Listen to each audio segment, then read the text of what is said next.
आत्मा का बदला, सीख देने वाली कहानी। भटकती आत्मा की कहानी।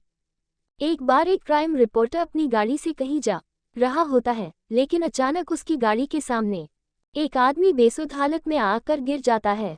तभी क्राइम रिपोर्टर अचानक अपनी गाड़ी का ब्रेक लगा लेता है, लेकिन वो बहुत घबरा जाता है।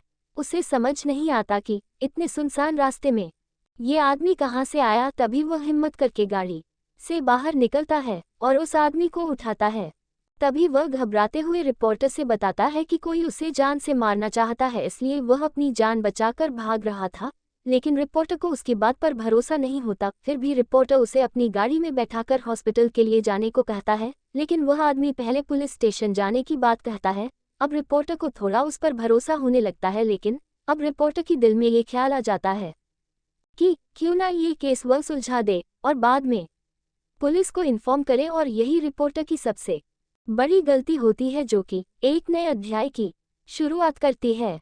अब तक रिपोर्टर को उस इंसान पर पूरा भरोसा हो चुका होता है और वह उसकी बातों में आ जाता है। वह इंसान एक हॉस्पिटल का नाम बताता है और कहता है वहाँ के एक डॉक्टर को वह जानता है और उसके पास जाने की जिद करता है। तभी रिपोर्टर उसकी बात मानकर उसे वहाँ ले जाता है। हॉस्पिटल पहुंचकर उन्हें पता चलता है कि डॉक्टर तो आज छुट्टी पर है और वह अपने घर में ही होंगे। तभी वह इंसान रिपोर्टर कहता है कि डॉक्टर से घर जाकर मिलते हैं। रिपोर्टर के मना करने के बावजूद भी वह उसे चलने को मना लेता है। तभी दोनों डॉक्टर के घर के लिए निकल पड़ते हैं और जैसे ही घर पहुंचते हैं तो ये डॉक्टर रिपोर्टर की पहचान का होता है। ये दोनों एक दूसरे को देखकर के मुस्कुराते हैं, लेकिन साथ आए हुए इंसान की आंखें लाल हो जाती है। उसके अंदर अजीब सा गुस्सा दिखाई देता है। डॉक्टर रिपोर्टर को घर के अंदर बुलाते हैं। डॉक्टर घर में अकेले ही होते हैं और इतनी रात को अचानक इनके आने से डॉक्टर को कुछ अजीब लगता है। फिर भी वह रिपोर्टर से पहले से परिचित होने की वजह से दिमाग पर ज्यादा जोर नहीं देते हैं। तभी रिपोर्टर डॉक्टर को सारी घटना बताते हैं, लेकिन डॉक्टर को फिर भी यह बात समझ नहीं आती कि यह आदमी उन्हें कैसे जानता है जो रिपोर्टर के साथ आया है। तभी वह इंसान डॉक्टर के बारे में कुछ पुरानी बातें बताता है, जिसकी वजह से डॉक्टर को भी यकीन हो जाता है कि वह इंसान सच बोल रहा है। शायद डॉक्टर ही उसे भूल गए होंगे। अचानक डॉक्टर उठकर कहते हैं, रुकिए, मैं आप लोगों के लिए चाय ले आता हूँ। तभी वह आदमी कहता है, आप रहने दीजिए, मैं चाय बना देता हूँ, आप मुझे अपने किचन का रास्ता बता दीजिए। लेकिन डॉक्टर को यह अनुचित लगता है तो वह उससे मना करते हैं, लेकिन वह इंसान काफ़ी जिद करने लगता है तो डॉक्टर को मजबूरी में उसे किचन तक ले जाना पड़ता है और डॉक्टर उसे चाय का सामान देते हैं और बाहर चले जाते हैं। तभी वह आदमी गैस का रेगुलेटर ऑन करके किचन की सारी खिड़कियां बंद कर देता है और थोड़ी देर बाद डॉक्टर को आवाज़ देता है कि आपका लाइटर नहीं चल रहा। डॉक्टर जैसे ही किचन में आते हैं तो उन्हें गैस की बदबू आती है, लेकिन वह सामान्य बात समझ कर उस इंसान से लाइटर लेते हैं और जैसे ही वह लाइटर जलाते हैं वह आदमी बाहर भाग जाता है और अचानक गैस की आग डॉक्टर को चपेट में ले लेती है।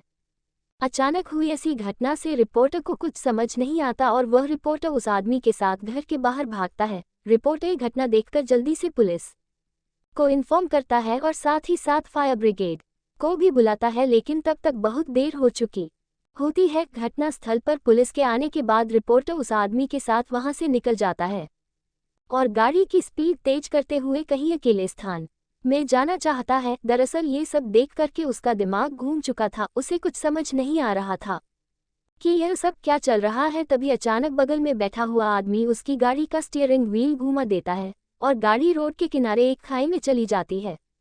गाड़ी का इतना जबरदस्त एक्सीडेंट होने के बाद दोनों की हालत बहुत बुरी हो जाती है। दोनों खून से लथपथ दिखाई देते हैं। रिपोर्टर मूर्छित अवस्था में होकर उस इंसान से पूछता है, तुमने ऐसा क्यों किया। तभी वह इंसान जोर जोर से हंसने लगता है और रिपोर्टर से कहता है, मेरा सोनू सो गया। रिपोर्टर ये सुनकर चकित रह जाता है, क्योंकि इस नाम से तो उसे उसकी प्रेमिका बुलाती थी जो कुछ सालों पहले गुजर चुकी थी, जिसकी वजह ये रिपोर्टर ही था जिसने उसे अपने प्यार के जाल में फंसाकर उसे गर्भवती कर दिया था। और जब बाद में लड़की ने शादी करने के लिए कहा है तो वह मना करने लगा, लेकिन लड़की की जिद करने के बाद वह शादी के लिए मान गया। लेकिन लड़की को क्या पता कि यह तो केवल उसका दिखावा था और रिपोर्टर की मौत से ये कहानी खत्म हो जाती है।